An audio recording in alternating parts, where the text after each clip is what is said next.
Bonjour à tous, on se retrouve à nouveau pour effectuer notre fausse passée. Donc voyez, la fausse passée c'est souvent dans les angles, c'est là où il y a un double trajet de dessiné mais sans point d'épingle. Donc là je n'ai pas fait la pose d'épingle juste avant, donc on va le terminer.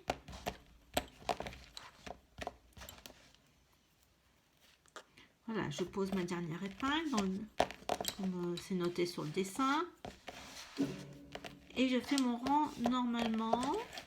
Je m'en vais sur mon bord droit.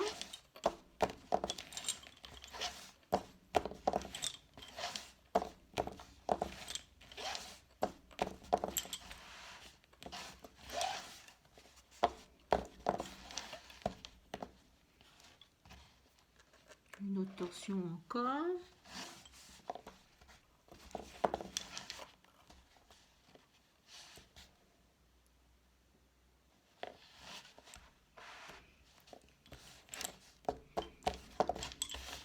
Et je m'en vais du côté de la courbe, l'intérieur de la courbe.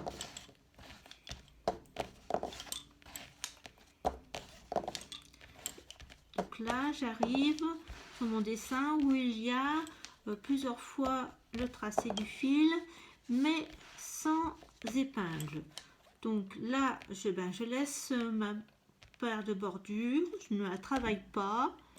J'ai mon voyageur qui reste là et en fin de compte, je repars avec la paire qui est à droite du voyageur. J'ai ma paire de bordures, la paire de voyageurs qui est arrivée et je repars avec la première paire de maths en fin de compte. Voilà, et je vais travailler avec cette paire là.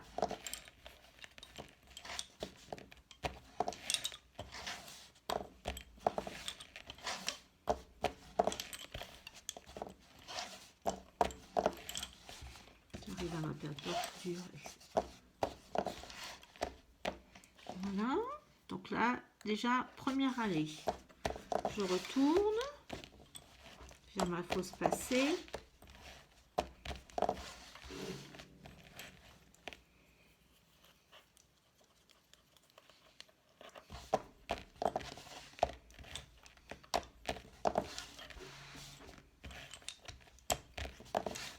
Donc là, mon voyageur. Hop. Donc là, je l'ai travaillé.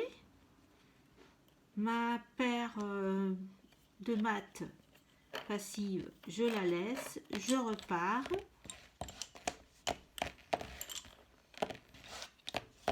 Donc c'est mon voyageur que j'ai repris, mais sans avoir travaillé la paire de bordure. J'ai juste fait le croisement avec la paire passive que j'avais. Voilà, deuxième passage. Et je repars pour mon troisième passage.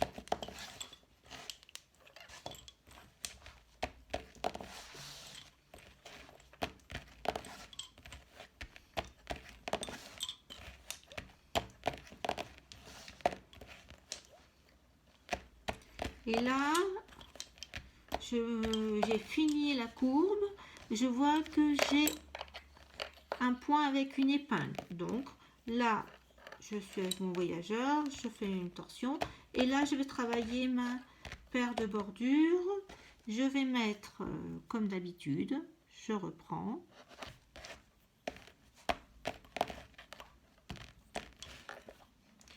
Et voilà, donc là, eh bien, écoutez, j'ai fait ma fausse passée et je repars normalement.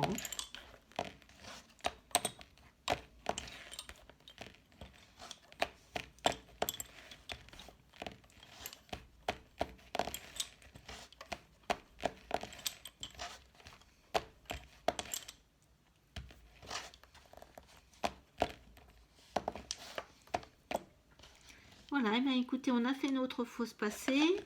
On va repartir normalement.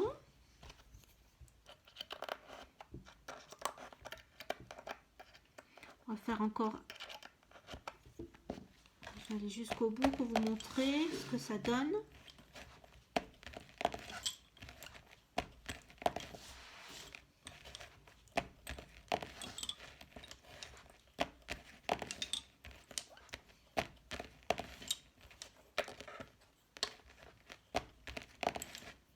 Voilà.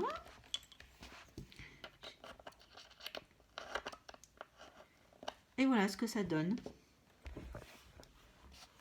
Je passe un peu l'épingle.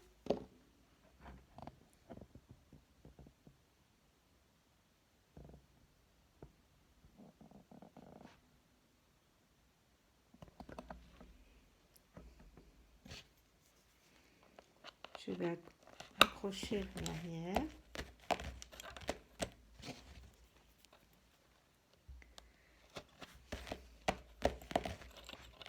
Et voilà.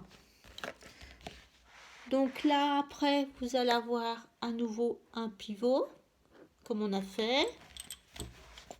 Là, ça va suivre. Encore un autre pivot.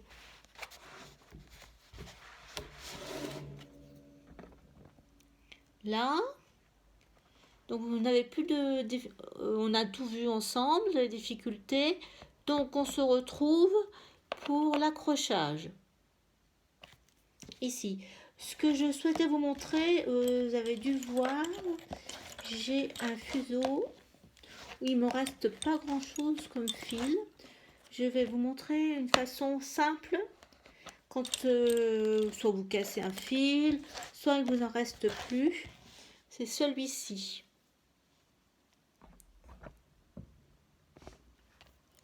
Voilà.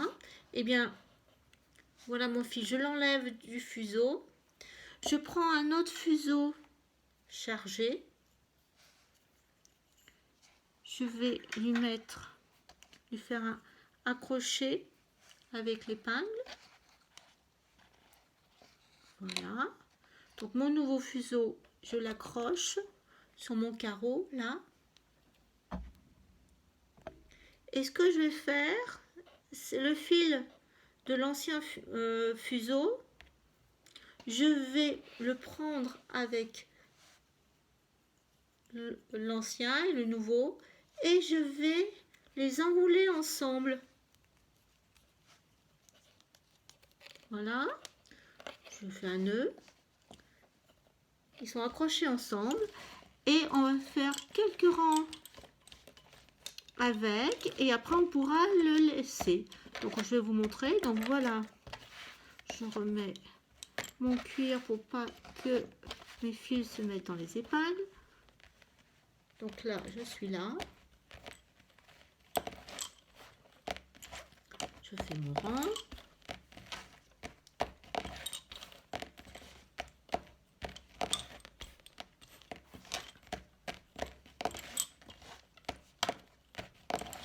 Voilà mon fuseau qui est chargé avec l'ancien fil et le nouveau.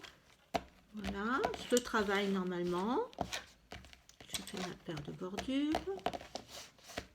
Passer tordu.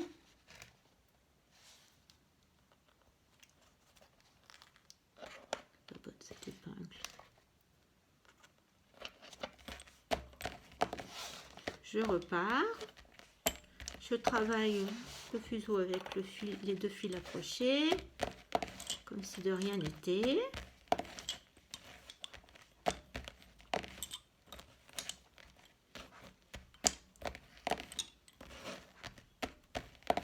Voilà, encore.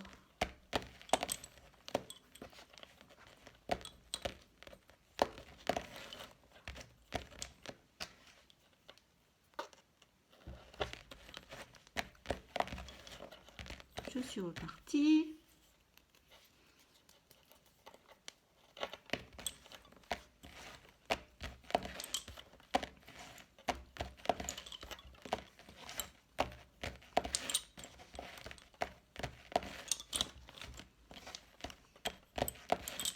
cette manière-là, ça vous évite parfois avec quand on accroche avec un nœud marin, des fois ça tient pas bien, juste quand on arrive à la fin, hop, ça craque, ça marche pas.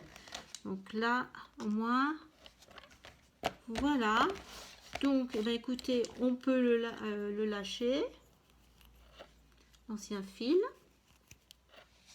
Voilà, je le mets de côté, je l'accroche même si je veux. Comme ça, il ne bouge plus.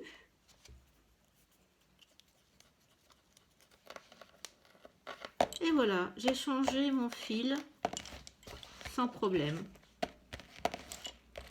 Et à la fin, ben, vous couperez les deux fils ras. Pas faire de nœud, rien du tout. Hein. En plus, c'est du mat. Ça ne se verra pas du tout.